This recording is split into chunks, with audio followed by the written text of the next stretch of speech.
Oye, pues Padrín, muchas gracias por estar aquí. Hoy vamos a platicar de un tema muy vasto, un tema que nos tomaría muchísimos años hacer en podcast, platicar, pero vamos a hacer un acercamiento hacia una charla que tiene que ver con todos nosotros, que es acerca de la familia, los retos de la familia y ventajas, y a veces no tantas ventajas de vivir en familia.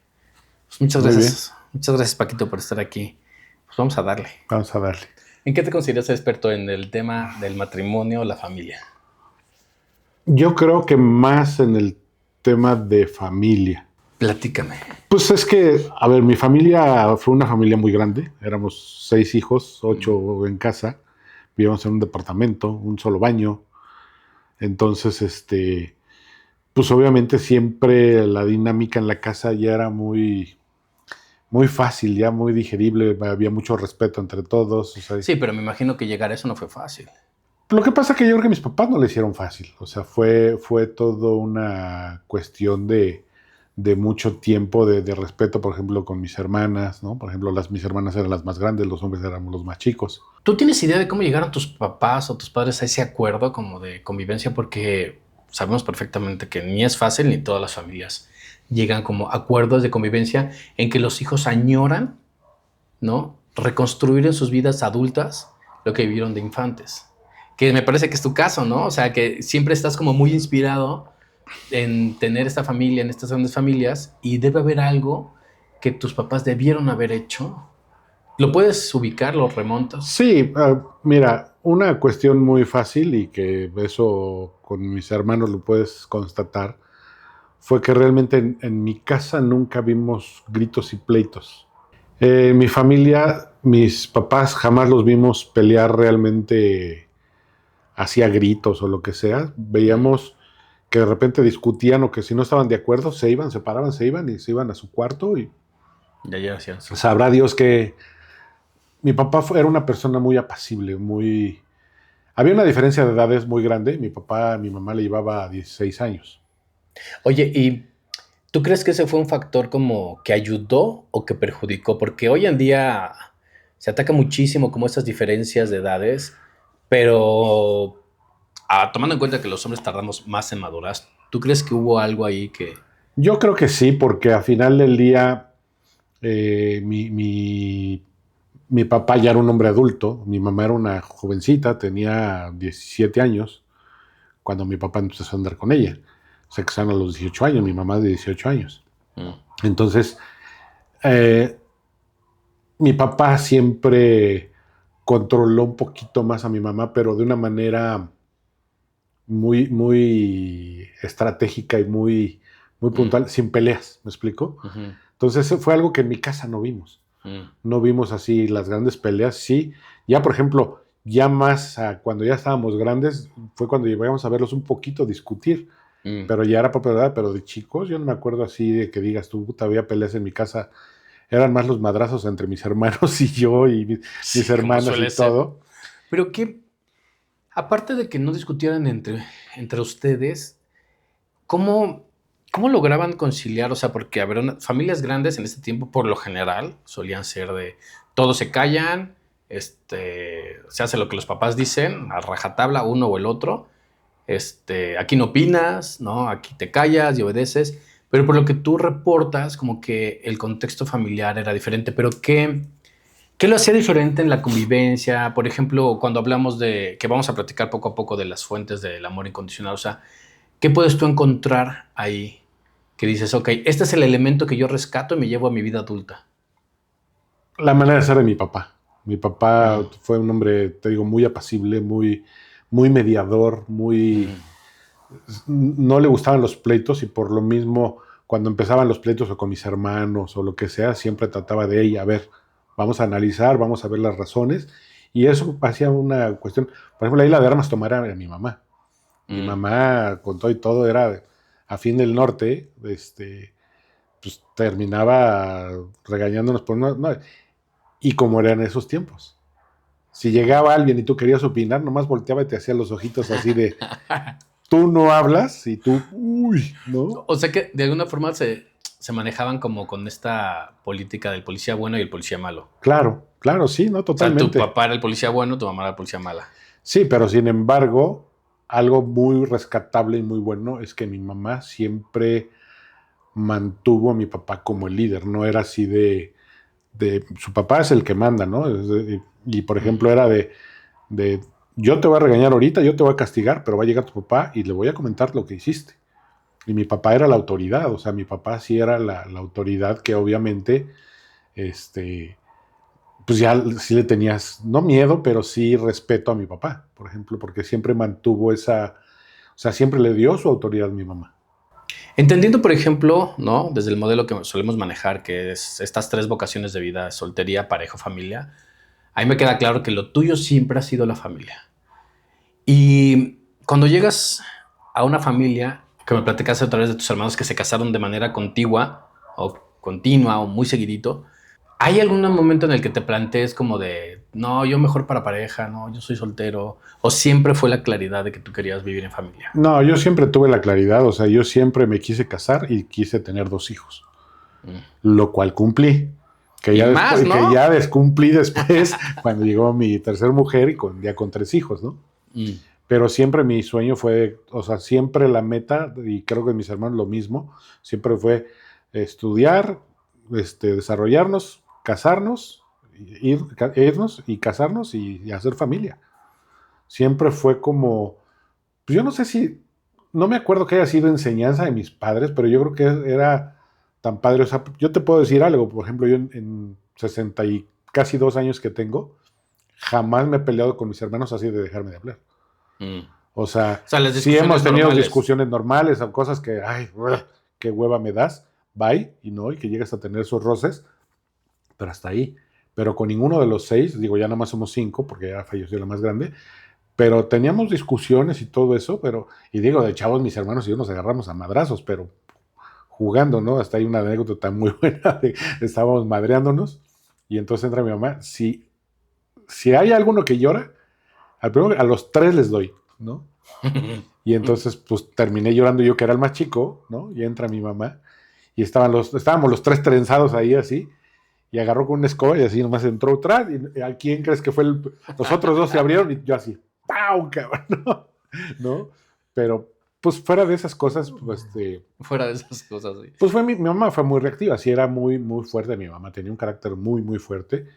Por ejemplo, ahora mis hijos o los hijos de mi mujer actual decían, ay, tu mamá tan buena onda. Le dijo, no, pues es que esa no es la señora que conocí de chiquito yo, ¿no? Porque sí era muy dura mi mamá, pero era dura, pero no, ¿cómo te diré? No, no era una agresión fea, digamos. Ok. Porque, digo, eso lo reconstruyes ahorita, ¿no? Ya como adulto. Como adulto, pues, luego vamos reconstruyendo como las historias que teníamos en la adolescencia. Pero lo que es bien importante es como. Hay dos cosas, ¿no? Lo primero es conectar con la vocación de manera individual, de manera yo quiero esto, o a veces por herencia, ¿no? A mí me llama mucho la atención cuando conozco a una persona que está como que a veces, pese a decir nos peleábamos, mi mamá era así, mi mamá me pegó con un escotoso, aún así el anhelo de la familia es claro, ¿no? Es claro, es elocuente, es como en esta suma, ¿no? De pros y contras, los pros son muchos, ¿no? Que es algo que a veces mucha gente le cuesta trabajo como tomar decisiones con base en la inspiración, mucha o poca que haya podido tener, ¿no? Como decir, todo es muy, está en medio, ¿no? O sea, hay familias que hay personas que por huella o contra huella deciden, ¿sabes qué? Mi familia fue un entorno hostil, ¿no? Yo quiero o una familia totalmente diferente o ni de pedo quiero una familia, ¿no? O sea, ¿cómo, cómo crees tú que haya sido para ti este tema? O sea, al final del día, en la manera más profunda. Es que, por ejemplo, te voy a decir, en mi familia, con todas las desavenencias que había y todas las, digamos, pequeñas peleas y cosas de estas, o que mi mamá de repente sí explotaba, porque mi mamá era muy, como le llama mi mujer actual, son de mecha corta. Este, Sin embargo, yo no recuerdo en toda mi infancia haber dicho, me voy de esta casa o no quiero estar aquí. O sea, no la hacían pasar tan padre, o sea, vivían, mi papá, con la edad, o sea, mi papá, cuando yo nací, mi papá tenía 30 y, no, 42 años, por ahí así, ya era un señor. O sea, yo me acuerdo de mi papá, ya era un señor, pero mi papá lo veías tirado con nosotros jugando carritos, jugando canicas. La dinámica siempre fue muy padre, ¿no? Y mi Mm, mamá comía mucho. Una cosa muy curiosa, mi casa siempre fue un hotel. mm, Siempre había el amigo de no sé quién, el hermano de no sé quién, como tenemos mucha ujú. familia en el norte, pues oye, que vinieron a un congreso, bueno, ahí van a la casa. Y siempre, siempre, siempre, siempre. Había días que llegabas y entrabas y veías a alguien sentado ahí que decías tú, oye, ¿y tú quién eres, güey? ¿No? No, resulta es que tu hermano fue a la tienda y ahorita viene porque soy su amigo. Ah, Ajá, o lo órale, acaba de adoptar o ¿no? cualquier cosa, ¿no? Entonces, siempre fue así mi casa, siempre fue llena de amigos. Por ejemplo, una de mis hermanas, a su amiga la corrieron y terminó viviendo en mi casa. Un primo mío que era como un hippie, ¿no? Y andaba en comunas y todo este rollo, pero siempre terminaba en mi casa. Y se dormía con nosotros. Era el cuarto de las niñas y el cuarto de los niños, Mm, ¿no? Eran departamentos muy grandes donde pues, cabían perfectamente mucha gente. mm. Entonces siempre, toda la vida, mi departamento siempre estuvo lleno de gente. Fíjate, ahorita por lo que me platicas, igual mucha gente no conoce como una estructura de familia, pero por ejemplo, nosotros revisamos muy a fondo siempre como los 7 valores, ¿no? Los 7 fuentes del amor incondicional, que son el apoyo, el afecto, la comprensión, el placer, la inspiración, conocimiento, reconocimiento. Y aquí me parece, por ejemplo, de lo que describes, a mí me parece de lo que describes que tu casa fue una fuente de placer. Sí.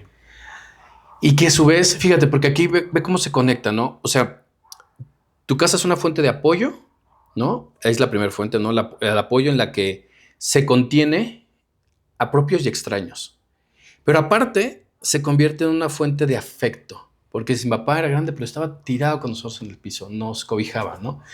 Luego, la comprensión, ¿no? ¿Cómo ubicas tú, por ejemplo, en este primer núcleo, la comprensión? ¿Qué tipo de comprensión podías tú palpar, entender o sentir de parte de los miembros de la familia? Siempre, siempre fue un apoyo incondicional de todos. Mm, O sea, por ejemplo, a mis hermanos no le podía pasar algo a alguien mm, porque inmediatamente todos salíamos corriendo a mm, apoyarlo, a ayudarlo, a lo que fuera. O sea, siempre había un apoyo muy, muy grande. mm. Entonces, la familia era lo primero, era el núcleo. Y Claro. entonces, obviamente, todos se preocupaban, todos ayudaban. En mi casa siempre fue muy de ayudar a todo el mundo, ¿no? Mm. Sí, porque fíjate, después, o sea, de estas fuentes que encontramos después de la comprensión, ¿no? Que la comprensión a veces es como, es muy difícil de entender en las familias anteriores, pero se puede palpar todavía que la comprensión es indispensable de saber cuáles son las necesidades de cada quien, cubrir las necesidades de cada quien. Y luego de ahí, por ejemplo, nos lleva al placer, ¿no? El placer que es esto que denotas, ¿no? Es una casa donde se siente este hotel, se siente bienvenida, queremos estar ahí, nos hacían sentirnos bien ahí. Y eso conecta con la siguiente fuente, que es la inspiración, ¿no? Que creo que esta es la fuente que más te atraviesa porque dices, yo quiero vivir así. Tus hermanos se casan seguiditos, y tú vives en familia. A mí me queda claro desde que yo te conocí hace muchísimos años, es familia, familia, familia. Familia, o sea, tu búsqueda es la familia. Ujú. Y luego las siguientes fuentes que ya son como fuentes mucho más elaboradas, más de manera consciente, son la fuente del conocimiento. ¿Cómo sientes que fue el conocimiento en tu familia, en tu proceso de educación, en tu crianza, en todo eso?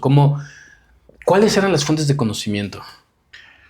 No, pues eran varias ejemplos de mi abuelo. Mi abuelo vivía también con nosotros, mis Mm, abuelos. Mi abuelo fue un trotamundos y una mm, experiencia que pues eso nos lo transmitió toda la vida, mm, ¿no? Entonces venía un conocimiento. Mi papá viajó mucho también. Mi papá se la fue a Europa, Cuba, no sé dónde. Entonces todas esas cosas vinieron a enseñar, había fuentes de conocimiento muy grande. Por ejemplo, tenía una tía mía que era pianista concertista y entonces mm, también por ahí viene el gusto por la música clásica, ¿no? Entonces, pero mm. O siempre, sea, que digamos que había, claro, entre tantos miembros que vivían armónicamente, la información, el conocimiento, la cultura que trajeran, como que permeaba y regresamos, fíjate, ahí del conocimiento otra vez a la inspiración, ¿no? Ah, entonces de aquí yo quiero la música clásica. Ah, es que viaje, todo eso. Es como, me encanta a mí como leer, hacer esta lectura de red, de cómo las fuentes del amor incondicional van conectando y van van formando y marcando la vida de las personas, ¿no? Y en tu caso es muy elocuente, por eso me encanta esta plática, esta charla.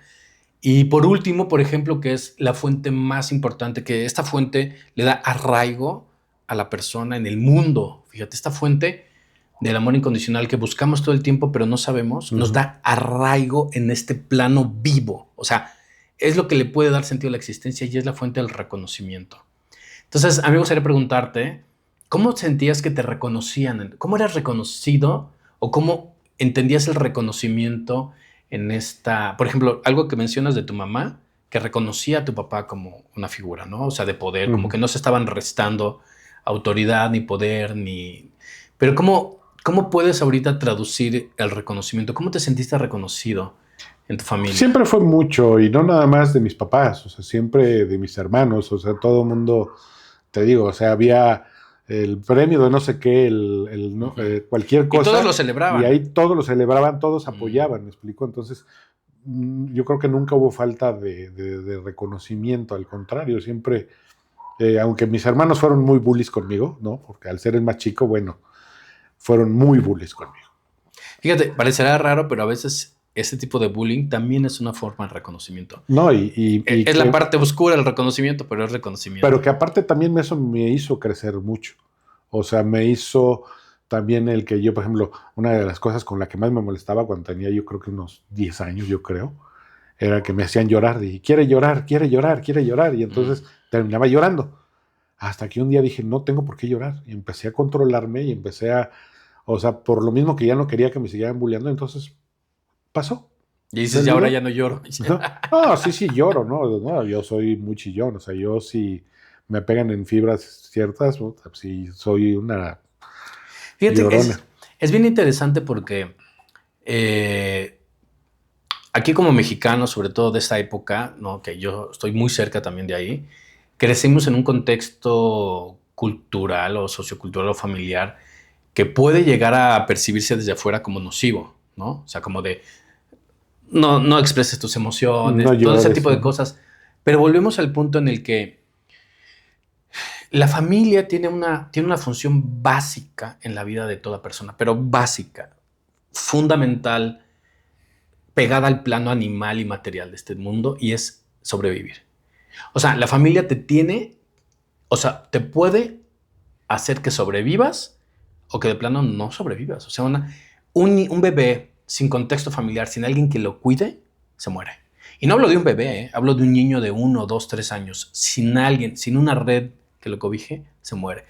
Entonces, es muy fácil a veces como echar la piedra hacia atrás, ¿no? Y revisar todo lo que hicieron mal, todos nuestros cuidadores, pero no nos damos cuenta de que estamos vivos hoy gracias a ellos. Claro, no, totalmente. Y aparte, en tu caso, como volvemos al punto de, vuelvo a sumar que el porcentaje de ganancia fue mayor, ¿no? Que todo lo que... Porque, por ejemplo, aquí en este punto, cualquiera te diría, oye, ¿y cómo estás trabajando ahora tú como adulto, como maduro, como persona, como padre de familia ya, como fundador de una familia?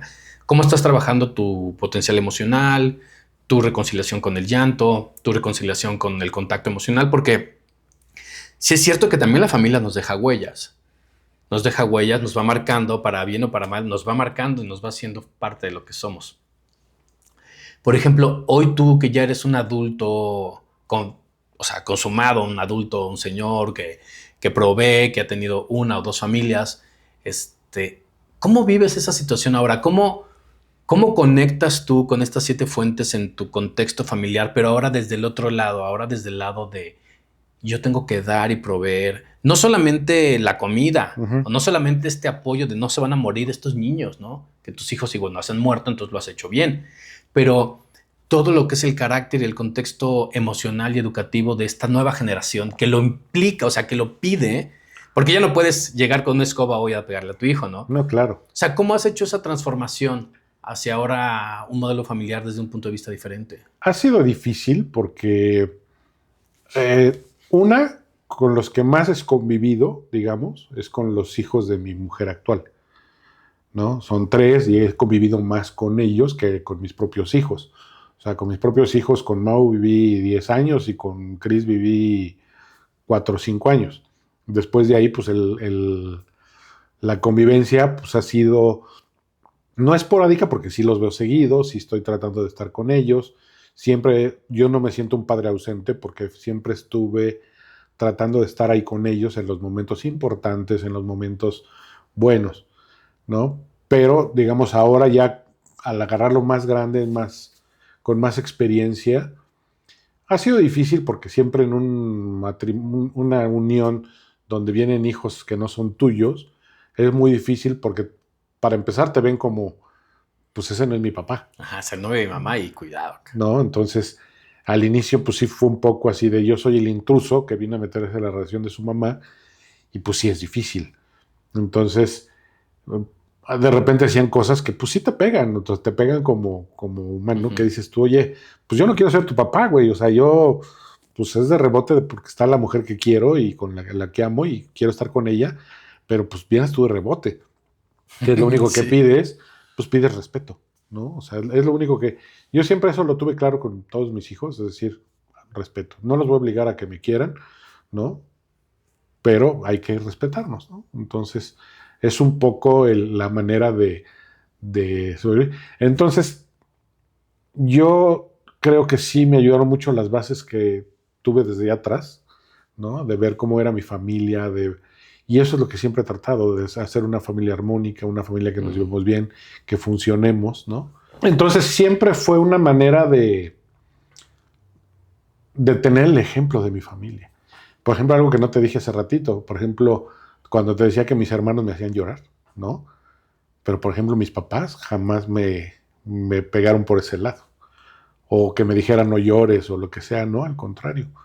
Si quieres llorar, llora, ¿no? Entonces, yo creo que ahí fue un balance entre el que los otros cabrones me trataban como el Sí, nabo. pero al final del día tus educadores, ¿no? Que son tus cuidadores, son al final del día los que te abren esta ventana. Y fíjate que hay muchos elementos que empiezan como a interconectarse, ¿no? Como por ejemplo, tú traes una historia familiar, tu esposa trae una historia familiar, sus hijos traen una historia familiar. Y es muy interesante porque yo lo considero, yo lo pienso así como que eh, uno como adulto, cuando decide tomar las riendas de una familia, tiene que darse cuenta de que uno es el adulto, ¿no? Entonces, a mí me parece muy interesante como esta secuencia lógica de madurez emocional, espiritual y de conciencia, en la cual yo primero me estoy dentro de un núcleo familiar, como tú, este, eh, obtengo todos los nutrientes emocionales, físicos y de contexto que necesito para vivir la vida. Me voy a vivir la vida como individuo, yo me construyo como una persona, ¿no? Consigo un trabajo, hago amigos, respetable, todo eso. De bien, pago impuestos, whatever. Y de ahí elijo construir una familia. ¿A qué voy con esto? A que muchas veces y muchos de los conflictos que suelen pasar en casa es cuando yo como individuo no tengo temas resueltos y me encuentro con individuos que tienen los mismos temas sin resolver que yo, es donde empiezan los conflictos más intensos. Y eso suele pasar mucho cuando hay familias complementarias, ¿no? Donde el padre o la madre no son necesariamente biológicos de uno o de los dos hijos, y las dinámicas que se suelen dar ahí suelen ser como caóticas, intensas, problemáticas y en contadas ocasiones como benéficas. No sé cómo ha sido en tu caso este punto. Mira, obviamente, tanto mi mujer como yo no tenemos nuestros errores, ¿no? O sea, yo no soy el papá perfecto ni pretendo serlo, ¿no? Creo que dentro de todo lo que siempre he tratado de dar es bienestar, es cuidar, es proveer. Sin embargo, pues tengo mis errores como todo humano, o sea, la regamos y tomamos malas decisiones y le he regado muchas cosas y a veces soy necio y todo, pero siempre tratamos, Elsa y yo, como pues de sacar lo mejor de esta relación y entonces llevarlo un poco, qué es lo que la ha sostenido, ya son 15 años de estar juntos. Ya hace un rato. Entonces, aunque ha habido unos baches y unas aristas muy grandes, siempre hemos salido adelante, ¿no? Sí, y es que, fíjate que algo que la gente luego no logra ver, sobre todo en estas familias diversas, es que la paternidad siempre es una adopción. O sea, siempre es una adopción espiritual. Porque hay muchas madres y muchos padres que incluso cuando tienen sus hijos biológicos, no los asumen, ¿sabes? No, y yo, por ejemplo, siempre he asumido, por ejemplo, yo asumo a los hijos de Elsa como mis hijos.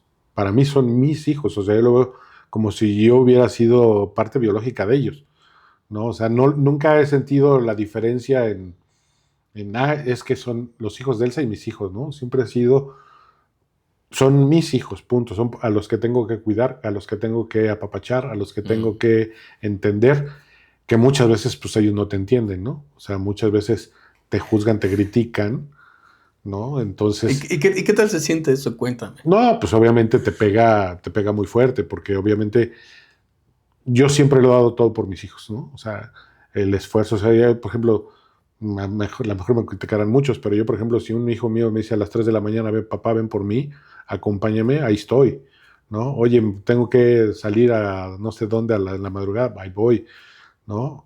Oye, ¿me puedes ir a comprar no sé qué, así sea a la 1 de la mañana, y voy al Oxxo o lo que sea, o siempre lo doy todo por mi familia, siempre trato de darlo todo por mi familia, entonces, pues ese se siente de la fregada cuando te juzgan en algunas decisiones que tú tomas, ¿no? Sin saber muchas veces lo que tú sientes, lo que tú creas, ¿no? Sí, y ese es un tema, fíjate, que puede partir a muchas familias, a muchas personas, a muchos padres, ¿no? Esta especie de desagradecimiento. Pero, porque a ver, las familias son núcleos muy intensos donde se vive una intimidad compartida que no se vive en ningún lado. Yo siempre he dicho, ¿qué tan íntima es una relación entre padres e hijos que a esa persona le limpiaste la cola durante al menos 3 años, 4 o 5? O sea, ya cuando llegas a esos niveles de intimidad donde de verdad estás limpiando a esta persona, o sea, es como de, what the fuck, no me parece a mí que es uno de los máximos niveles de intimidad. De ahí para arriba todo. Entonces, a veces llegamos como obviamente, a confundirnos y a meter como nuestras propias carencias y necesidades como humanos, como personas falibles. Y ponemos como la visión a veces en otro lugar, ¿no? Como por ejemplo, entender que una persona que se está abriendo al mundo, que no entiende el mundo, o sea, porque la visión de un niño es demasiado limitada porque su esfera ha sido la casa, ¿no? La dimensión de una persona en la pubertad es un poquito más amplia, pero su contexto, fíjate, su contexto es la casa y tantito la escuela, ¿no? Es importantísimo, bueno, yo considero que a veces no sabemos o no entendemos como los códigos de la infancia, de la pubertad, de la adolescencia, de la juventud. Y no entender esos códigos nos puede limitar mucho la comprensión, que es una de las fuentes que platicábamos. La infancia pues, tiene un contexto muy diferente a la adolescencia, ¿no? La infancia es este primer acercamiento al mundo. ¿Dónde? Pues en la casa. La casa es tu mundo. La casa es esta nueva expansión del vientre materno, donde recibes las 7 fuentes o no las recibes, como en tu caso que las recibiste y que te inspiran y que te conectan. Hay personas que les faltaron unas, les sobraron otras, entonces empieza a ser como un intrincado de la personalidad de la persona, o del individuo, del niño. Y luego llega al final, o sea, llega después la adolescencia, que es un código mayor, ya no es solo la casa, ya es el mundo, y es la curiosidad por el mundo, ¿no? Y cuando es la curiosidad por el mundo necesito contrastar si lo que estaba dentro de casa es real o no, porque el mundo parece que tiene más información. Entonces empieza a dar este primer rompimiento, como te necesito cuestionar las verdades de la casa y necesito cuestionarme a mí. La adolescencia es como un punto crucial en la vida de todas las personas donde puede empezar a resolver su huella de abandono profundo. O sea, muchas veces las personas, los padres llegan con la adolescencia con temas no resueltos de su propia adolescencia. Y entonces empiezan a querer como se encuentran otras personas con las mismas crisis de adolescencia y de pronto es esta lucha de aquí mando yo. Es como mi proceso de adolescencia requiere más atención que el tuyo. Entonces se dan unos conflictos y unos agarrones porque como adulto empiezas tú a no entender cuál es tu jerarquía emocional, cuál es tu jerarquía intelectual, cuál es tu jerarquía de conciencia, que debería ser mayor. Claro. Porque si no vas a tener toda la paciencia, toda la comprensión, todo el apoyo, todo el afecto, todo el conocimiento, todo el inspiración, o sea, todas las cosas que ese niño va a necesitar o que les puedes dar, no lo hagas. No te metas no te metas en la historia de la paternidad solamente porque es el paso que sigue, porque vamos a sentar cabeza, porque es lo que está bien visto. Si realmente no estás entero y dedicado a decir, ok, ahora voy a crear una vida, voy a generar una vida, voy a construir una vida para darle lo mejor, ¿no? Entonces no lo hagas, ¿no?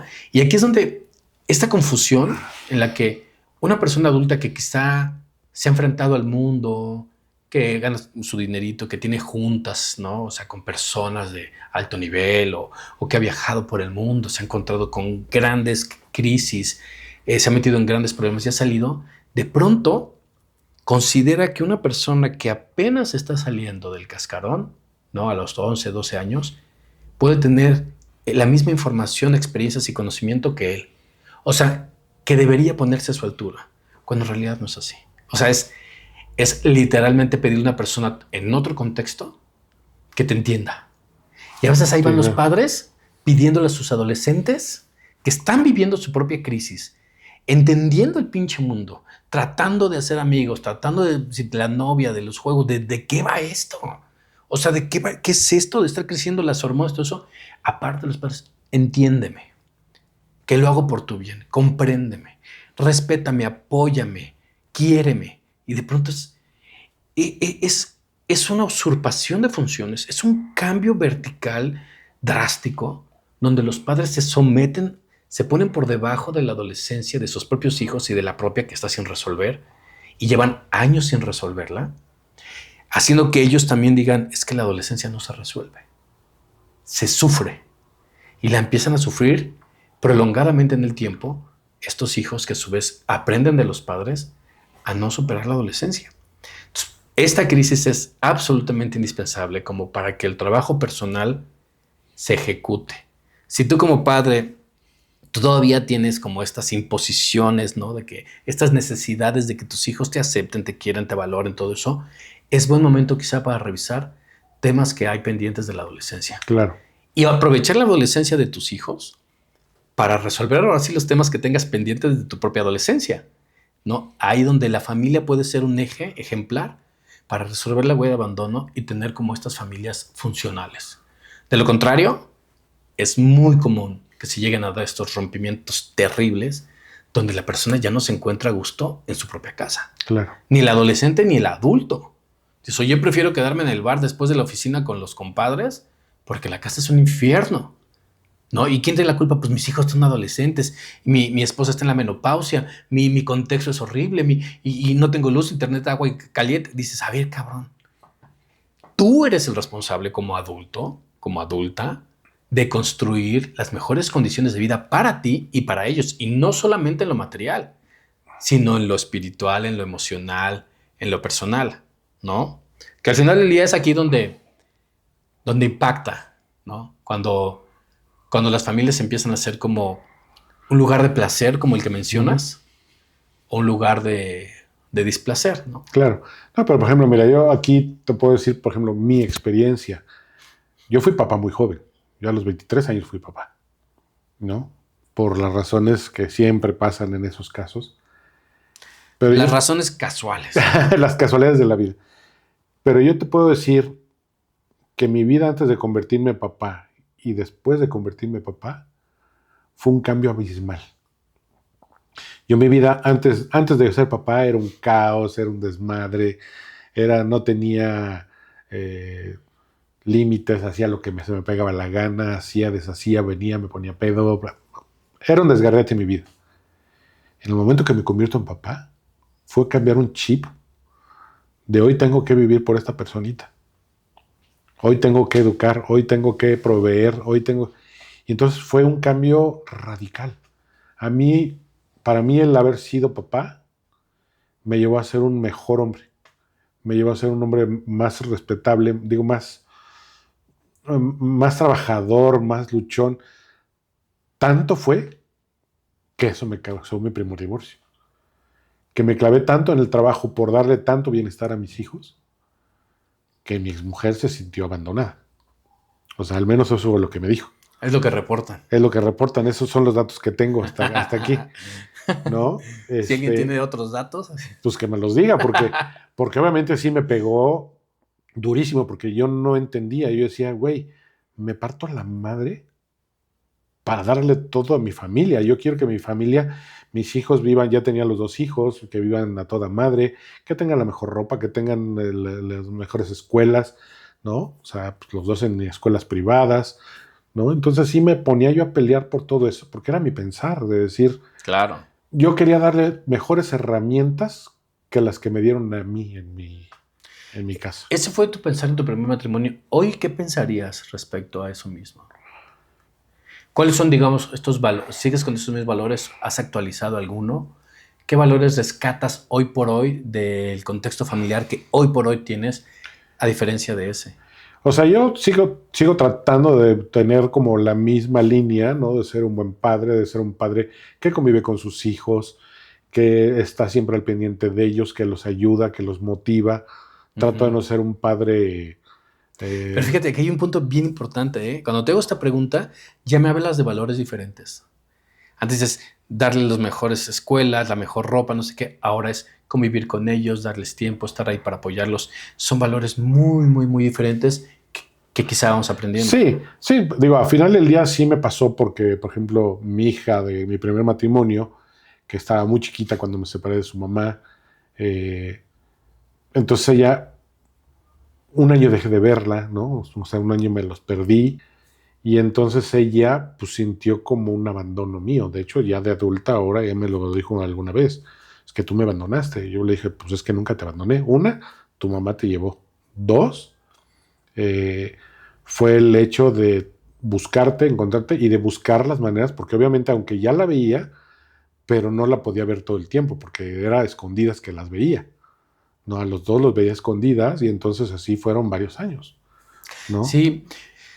Fíjate, por ejemplo, ahorita de lo que mencionas, me gusta mucho la honestidad con la que lo platicas y yo te la agradezco porque nos permite explorar e indagar como cuál es el proceso educativo en el cual nos formamos y cuáles son el sistema de pensamientos, creencias y valores de los cuales decidimos tener una familia.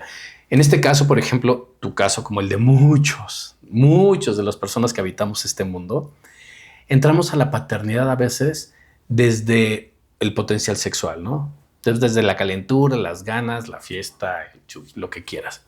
Y asumimos ahí la paternidad, algunos más, algunos menos, etcétera. Actualmente, afortunadamente, por la evolución, por el conocimiento, que es algo que antes no se tenía, en otras generaciones no disfrutaban de los beneficios que tenemos ahora, la cantidad de libros que hay de paternidad, de sexo, es infinitamente bestial. Y estamos hablando de 1 o 2 generaciones, nada más, donde antes no había, como decían siempre, no había un manual para ser padres, es cierto, pero ahora hay, y un chingo.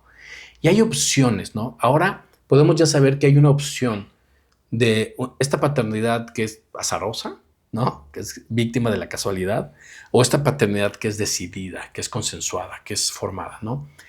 Las dos te van a llevar al mismo punto, ¿eh? Tienes que decidir si vas a asumir esa paternidad o no, con las mejores herramientas, lo cual a mí me parece grandioso, ¿no? Porque las personas se siguen haciendo esa pregunta. Incluso yo tengo amigos como con un alto desarrollo de conciencia que cuando llega el punto de la paternidad dicen, no puedo con esto, no lo asumo. Uh-huh. Y entonces vienen otras implicaciones para todos los involucrados, ¿no? Por eso quizá a veces la pauta de oro, que suene como, ay, muy lejano, es mucho más simple, ¿no? Es decir, ¿realmente quiero ser padre o madre? Quiero, me la paso bien, veo niños, los puedo cuidar, les tengo toda la paciencia del mundo, que tiren, rayen, todo eso. Los puedo formar, orientar, puedo ser una imagen para ellos de, hey, tú eres una autoridad para mí, pero autoridad moral. Y a partir de ahí decir, ok, quiero sondar, porque una vez que los tienes, ya no hay manera de regresarlos. Claro. Entonces sí se tiene que tomar, primero que nada, estudiar el contexto, porque es como la gente, fíjate, es muy simple como viajar a otro continente, ¿no? Se voy a viajar a, no sé, a Asia, va. Llegas al aeropuerto, compras un boleto de avión, llegas a Asia y pues, y a ver, ¿no? Pues no vas a disfrutar los mejores restaurantes, los mejores paisajes, las condiciones del lugar, no hablas el idioma, Ujú. no entiendes ni madres de lo que está sucediendo y te va de la chingada. Entonces cuando te preguntan qué tal estuvo Japón, de la mierda, no vayan, ¿no? Pero ¿qué pasa cuando dices, voy a ahorrar 2 años para este pinche viaje y me voy a tomar unas clasecitas de japonés básico en Duolingo o lo que quieras, ¿no? Pero aparte estoy estudiando las mejores rutas, que el tren bala, que cómo funciona el chingado tren, que y empiezas a llenarte de información y de pronto tu anhelo de viajar es enorme. Claro. Dices, tengo ya que viajar, tengo que estar ahí. Y cuando viajas, la experiencia es totalmente, diametralmente opuesta. Sí, me pasó cuando nos fuimos a África. Cuando yo sabía que nos íbamos a ir a África, me empecé a documentar, empecé a ver documentales, empecé a leer. Entonces, cuando ya llegué a África, pues sí fue otro pedo. Ves materializada la fantasía. Claro. Y eso pasa en una paternidad consciente. Una maternidad consciente. Cuando de verdad el anhelo es tan grande, porque ya te asumiste, en teoría, como padre o madre en tu vocación, y empiezas a estudiar y a leer y dices, sí quiero esto. Y a ver videos, sí quiero esto, y te preparas y estudias. Y cuando vas viendo las etapas, la etapa del no a los 3 años, la etapa de no sé qué, dices, realmente resueno con esto. Por eso hoy sí considero que es indispensable, ¿no? Si quieres formar una familia, si realmente quieres ser padre o madre, ya sea biológico, adoptado, heredado, el formato que sea, sí creo que ahora ya tenemos la responsabilidad de estudiar, de conocer, de informarnos, de indagar, ¿no? Claro. ¿Por qué? Pues porque eso le va a dar sentido al viaje. Eso le va a dar sentido a la paternidad, a la maternidad. No es como pues ya están y que crezcan y que crezcan como la hierba y que unos hermanos cuidan a los otros y que la vecina cuida a los hijos mientras yo, ¿sabes? Sí, claro. Y yo creo que la humanidad a veces le cuesta mucho trabajo ver, pero hay un gran avance en la información de los nuevos formatos de pareja incluso, porque ahora ya sabemos, por ejemplo, que primero necesitamos ser individuos plenos para formar parejas plenas, para formar familias plenas y familias plenas que indudablemente van a generar sociedades plenas, que van a formar individuos plenos. Y ese se vuelve el círculo virtuoso de la humanidad al que estamos llamados. Claro. Pero el núcleo central es definitivamente el individuo que se expande y que vive dentro de un contexto de familia. Sí, pero por ejemplo, algo que yo creo es, yo, por ejemplo, tuve mejores herramientas que las que tuvo mi papá en su infancia, en su adolescencia. No con esto quiero decir que sea mejor o peor padre que él, pero sí tuve más herramientas, más información y otra manera de vivir la vida, ¿no? Con ya toda la información que teníamos. Pero, por ejemplo, yo jamás en la vida critiqué o juzgué a mi papá. Para mí siempre fue lo que él decía, sí, papá. Cuando me regañaba, por ejemplo, mi papá era una persona que te regañaba, pero te regañaba de una manera que decías, mejor pégame, me cae. Ya, dame un madrazo porque me vas a hacer el madrazo, me voy a sobar y me voy a ir. Pero te hablaba tan profundo, te hablaba tan cañón, que pues sí, terminabas, decías, puta, güey, qué pendejo soy. ¿No? Sí, Entonces, sí. Eso, digamos, son las cosas que ahora en la actualidad con los hijos, pues es un poquito el de, güey, me estás juzgando. O sea, yo te he dado mejores herramientas que las que yo tuve. Entonces, no me critiques algo que, pues yo, güey, o sea, yo me he quitado la camisa, me he encuerado para Sí, darte claro. todo. Pero ¿qué crees? Su obligación, su necesidad, su ser, su desarrollo personal son así. O sea, no le puedes pedir a una hierba silvestre que dé frutos. Y no porque ellos sean hierba silvestre, sino que están en formación. Aquí es muy importante porque lo que mencionas evidentemente impacta en ti, ¿no? En el tema de, oye, yo le hablé siempre bien a mi papá, tú me tienes que hablar bien siempre, ¿no? Es como un tema quizá que todavía se puede trabajar, elaborar y procesar, de decir, ok, aquí es el respeto, aquí te estás metiendo en un tema personal, aquí esta información que tú me das me ayuda. Claro que te la van a dar de la peor forma, porque parte de su necesidad de los adolescentes, y estoy hablando de adolescentes a veces de 25, 28, 30 años, ¿eh? Sí, porque mi hija la más chiquita tiene 24. A veces la necesidad adolescente de lo que no han resuelto es de... Es como un niño que llega con un cochecito y que lo rompe. ¿No? Pa, pa, pa, pa. Y luego, quiero saber cómo funciona. O mata a la rana y la abre y quiero saber cómo funciona. ¿No? Entonces, quiero saber cómo funcionan ustedes. Entonces, te reto, te rompo. No sé hasta dónde te puedo romper, ¿no? Hasta dónde puedo llegar. Yo tengo el poder ahora de hacerte daño. Sí, pero por ejemplo, yo creo que ahora es una generación más egoísta, más centralizada en ellos mismos que lo que nosotros fuimos. Yo, por ejemplo, mi papá a mí me decía, hijo, vete por un refresco o vete a la tienda a comprar algo. Sin chistar, agarraba y me iba, ¿no? Pero, ¿en realidad es egoísta? ¿Es egoísmo? No, pero a lo que voy. Tú ahorita, por ejemplo, a estos les dices, oye, no, yo estoy aquí tirado, me vale madre, no estoy haciendo nada, pero no voy. Ve tú. Entonces, por ejemplo, cosas que compras que dices, bueno, lo compro para la familia. No, esto es mío, ¿no? Pero fíjate, lo más interesante de esto es quién los educó.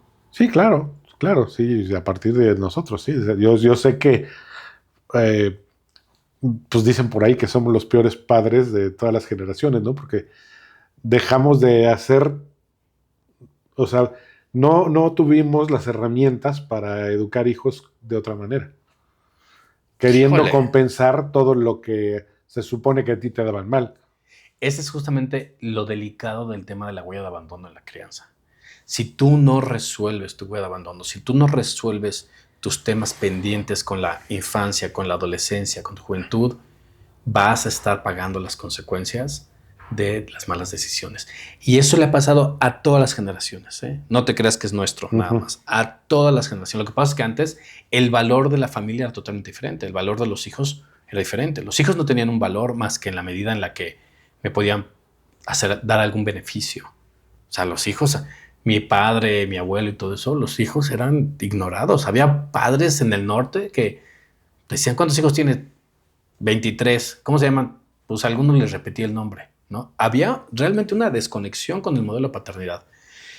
Nosotros o esta generación empieza a decir, yo voy a corregir todo lo que está mal, yo voy a corregir todo lo que está mal, y empiezan a hacer todo lo opuesto. Pues que te crees es la misma. Es como estar en un sub y baja, ¿no? Nada más que ahora estás acá, pero la vara es la misma. Mientras no resuelvas tus temas internos con tus padres, no vas a poder tener crianzas diferentes. No vas a poder. Necesitas construirte a ti como persona, hacerte responsable de ti, hacerte un hombre, una mujer de verdad, ¿no? Y entonces a partir de ahí decir, quiero asumir la paternidad. ¿Y cómo le voy a asumir? Porque traes un aprendizaje. Y ese aprendizaje, si no lo evalúas, si no lo revisas, te va a marcar. Entonces sí, ahora es muy fácil decir, ¿sabes qué es? Se dice ahora es muy fácil decir, mis padres tenían razón, soy un pendejo. Y no solo yo, nuestros padres tenían razón, somos una generación de pendejos que no sabemos hacer hijos, ¿no? Le sigo dando, ¿no? La credibilidad a mi padre sobre mí, aunque ya no estén vivos. Tienes razón, papá, soy un pendejo, mira cómo soy un pendejo, tú tenías razón. ¿Me explicó? Sigue siendo, aunque ya no estén los padres, seguimos conectados psicológicamente a la idea de que no podemos hacerlo nosotros. ¿Sabes? No hemos madurado, no nos hemos apropiado de nuestra propia responsabilidad. Por eso tenemos los hijos que tenemos, ¿no? Bueno, quien se queja, yo la verdad es que soy muy feliz, muy afortunado.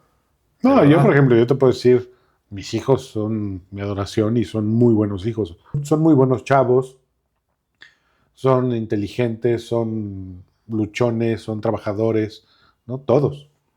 Entonces, pues sí, la verdad es que eh, por ese lado sí hay un orgullo de decir, bueno, formamos buenas personas y trabajadoras, ¿no? Hay ciertas cosas que, pues obviamente, como en todas las familias, pues cosas con las que no comulgas. Pero sí siento que ahora piensan más en ellos que, por ejemplo, su mamá y yo somos así como, pues ahí viven de refilón, ¿no? Sí, lo que pasa es que nosotros cuando fuimos creados no teníamos esa oportunidad de pensar en nosotros. Uh-huh. Eras obedecer, eras parte de la cadena de producción. Ahora se les da esta opción y pues, a cualquier persona que le dicen, oye, tienes que desarrollarte como cero, puedes estar echado en la cama viendo la tele y te voy a llevar comida a la boca. A ver, el cerebro tiene la función básica de optimizar recursos. ¿Me explicó? Uh-huh. Nadie en su sano juicio saldría de su zona de comodidad para buscar recursos diferentes. Tiene que haber algo dentro, fuera, una necesidad latente que nos lleve a eso. Entonces sí, claro, al final del día, esa es una realidad, pero es una realidad que construimos como padres, Uh-huh. ¿no? Entonces, todo lo que tienes en tu vida, y eso es muy difícil a veces de entender, todo lo que tienes en tu vida, todo lo que tengo en mi vida, todo es el resultado exacto de cada decisión que has tomado. Todas las decisiones que han tomado te han llevado al punto en que estás viviendo ahorita. Y la gente no lo asume. Se queja, se revela, relincha, ¿no? Y esto es, en vez de decir, he aquí el cagadero que yo he hecho para mí, he aquí la vida esplendorosa que he hecho para mí, o he aquí la vida diversa que he hecho para mí, con alegrías y tristezas, con triunfos y fracasos, ¿no? Pero asumir la responsabilidad de mi propia vida es algo que está muy fuera del universo de significación de muchísimas personas. Porque no solo no nos educaron en eso, sino que hay una zona de miedos que debo atravesar para decir, ok, yo soy el dueño de cada pinche decisión que he tomado. Claro. Yo y nada más que yo desde el inicio de los tiempos. Porque te voy a decir una cosa. Si tu papá te decía, ve a la tienda, tú tenías la capacidad de decir no. Tú podías decir no y la zurra que te va a tocar una zurra. No, pero tú podías decir no. Yo te puedo decir, por ejemplo, yo siento que como hijos, mis hermanos y yo fuimos muy buenos hijos, ¿no? Siempre cuidamos a mis papás, o sea, ya cuando mis papás estaban grandes, o sea, siempre estuvimos cuidando, o sea, estuvimos al pendiente de ellos, aportábamos lo que podía. O sea, cuando falleció mi papá, a mi mamá le aportábamos lo poco, mucho que le pudiéramos dar. Ahí estaba, y estábamos al pendiente y siempre estábamos con ellos. Sí, no, entonces, y está padrísimo eso. Sí, siento que fuimos muy agradecidos como padres, como hijos, ¿no? O sea, siempre, yo sí creo que yo como hijo fui muy buen hijo. Déjame hacerte una pregunta. ¿Tú has cerrado tú has cerrado ya esa visión que tenías de tu familia nuclear? O sea, literal, carpetazo, gracias, guardado. No, porque al final del día, por ejemplo, pues yo sigo conviviendo con mis hermanos, ¿no? Uh-huh. Seguimos estando juntos, estamos al pendiente. Pero me refiero, fíjate, sí, al final del día, porque la relación se sigue actualizando, pero a veces solemos, sobre todo en parejas, muy, muy claro, que estás con tu nueva pareja y dices, es que mi esposa de antes cocinaba mejor. Y no puedes evitar comparar. No, yo por ejemplo, es algo, hay una anécdota muy cañona, que esa se me quedó aquí grabada. Mi papá le encantaba el arroz con leche que le hacía su mamá. Uh-huh. Le mamaba, o sea, era así de, ¿no? Y entonces mi mamá se casa con mi papá. Y entonces le dice mi mamá, pues le voy a hacer arroz con leche, le gusta mucho eso del arroz con leche. Le hace su arroz con leche, ¿no? Habla con mi abuela y le pregunta, oye, ¿cómo le hago el arroz con leche? Ya, todas las recetas, chalala. Uh-huh. Llega mi papá y mi mamá te dice una sorpresa, ¿no? ¿Qué pasó? Come, ¿no? Ya le hizo la comida, le comió. De postre, arroz con leche. Empieza mi papá. Está bueno, pero no sabe cómo el de mi mamá. ¿Qué crees que haya sido la respuesta de mi madre? Que te lo haga. Que te lo haga tu fregada madre, porque yo no te vuelvo a hacer en la vida. Y en la vida le volvió a hacer arroz. Mi mamá nos hacía arroz con leche, ¿no? Y no le daba a mi papá. Mi papá iba allá y le pellizcaba. Pero es lo que te digo, fue una enseñanza para nosotros de nunca compares. Sin embargo, fíjate, a veces se nos escapa y comparamos nuestra familia nuclear con nuestra familia actual. No la pareja, la familia. Yo creo que yo nunca he comparado porque sí tengo muy claro el tipo de familia que era, uh-huh, ¿no? Que tenía y que tengo al final del día. Y mi familia actual, pues entiendo la complejidad que tiene de tener 5 hijos, 2 de mi primer matrimonio, 3 del actual, ¿no? Y cómo ha sido la convivencia. Sin embargo, te puedo decir, por ejemplo, entre los hijos se llevan increíble todos.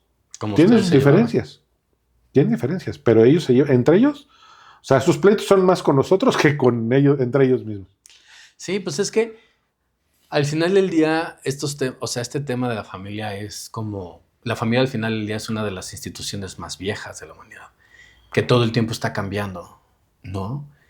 Y aparentemente no, aparentemente es como, mucha gente piensa que es el eje medular de la sociedad, que siempre ha sido así, pero la familia nunca ha sido así.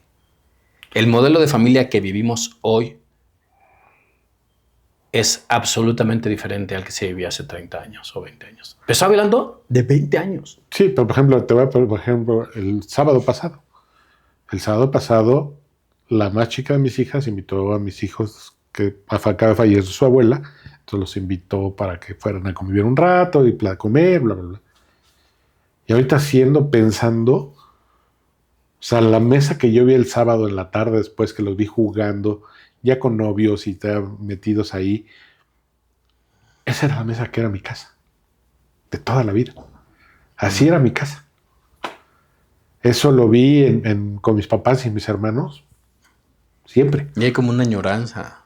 Eso. O sea, sí, ya que tú lo analizas y lo piensas, dices, qué padre, o sea, fue algo que yo viví y que ahora mis hijos lo están viviendo.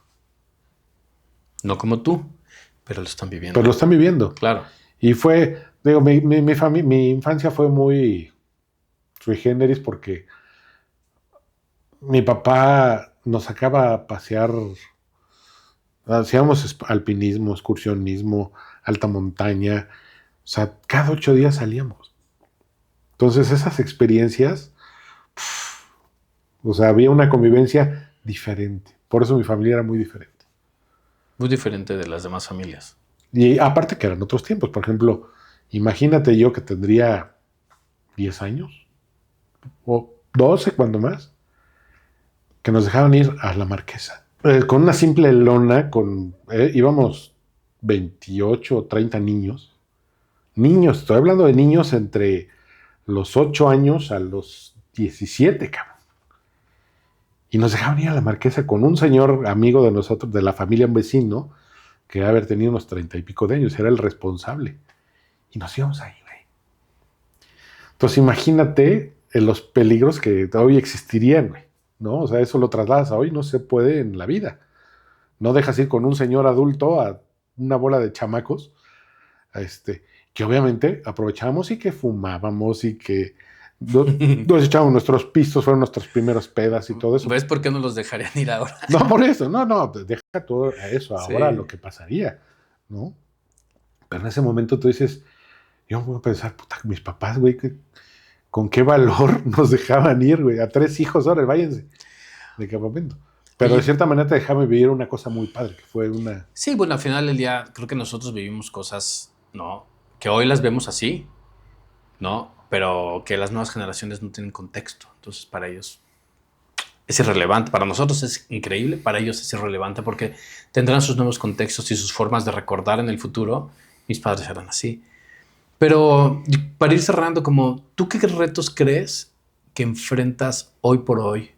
O que enfrentan las familias o que ves tú como dices, a ver, aquí hay algo que está pasando hoy por hoy que lo puedo evaluar entre toda la línea que has pasado desde tu familia nuclear, tu primer matrimonio, tu segundo matrimonio, tu tercer matrimonio, o sea, ¿qué es lo que hoy crees que es un reto que te implica? Yo creo que el mayor reto para mí implica, no tanto el unir a mi familia, porque sí está unida, pero de cierta manera empatizar y el darse cuenta que no todo el tiempo vamos a estar los padres. O sea, yo siempre pensé, y un día me lo preguntó mi hijo, ¿cómo te puedo ayudar, Mau, el más grande? ¿Cómo te puedo ayudar? Le dije, la mejor manera de que un hijo pueda ayudar a un padre es independizarse lo más rápido posible. ¿Por qué? Porque eso te quita, y no que te quite la responsabilidad, pero tú lo ves volar, porque al final de cuentas es lo que tú como padre tratas de hacer, que tus hijos vuelen y sean libres, ¿no? Ahorita 3 de ellos están libres y viven independientes Y pues eso te da un orgullo muy, muy grande, ¿no? O sea, el saber que están haciendo su vida, soltera, casada, divorciada, como sea, pero están haciendo su vida y su lucha. Y Pues como entonces, la misma naturaleza, ¿no? y entonces, pues ya es lo que tú quieres como padre. Entonces, pues la mejor manera es siendo independiente. Yo me acuerdo, por ejemplo, de joven, siempre el anhelo era cumplir los 18, 20 años para irme de mi casa, ¿no? Y hacer la vida y Ujú, a ver qué pasa. Era como el sueño de todos nosotros. ujú. Hoy en día ves cuates de 30 y pico de años y ahí siguen en tu casa, güey, ¿no? Dices tú. Sí, es justamente lo que te decía, es los modelos familiares van cambiando, los modelos familiares. Parece que no, la gente cree que no, pero los marca la economía, ¿no? La economía, la tecnología y todo nos está moviendo a que tengamos que hacer reestructuras en la institución de la familia, que al final del día yo creo que seguirá durante muchísimos años porque pues está comprobado hasta ahorita que es lo mejor y la seguimos perfeccionando y la seguimos puliendo y es algo que a mí me gusta observar. Entonces, pues nada, Pablo, quiero agradecerte como la apertura, quiero agradecerte mucho la confianza Nada que agradecer. y que te hayas prestado, ¿no? Como para compartirnos tu experiencia personal y llevarnos algo bonito como en este video podcast. Que viva la familia. Ese es un eslogan, ¿no? Sí, claro. Y No, a final de cuentas yo creo que para mí mi familia es prioridad, ¿no? O sea, que no la dejo por nada. Con todos los altibajos y todos los problemas que llegues a tener, para mí sí es algo que es lo primero, ¿no? O sea, digno de valorar estas relaciones de máxima cohesión, donde te ves en los máximos niveles de felicidad, de enojo, de contraste y demás, ¿no? pues sí. Este grupo de individuos Muy bien, Jaime. concatenados. Pues, Padrini, pues muchas gracias y nos vemos aquí en Va, la siguiente nos vemos. entrega.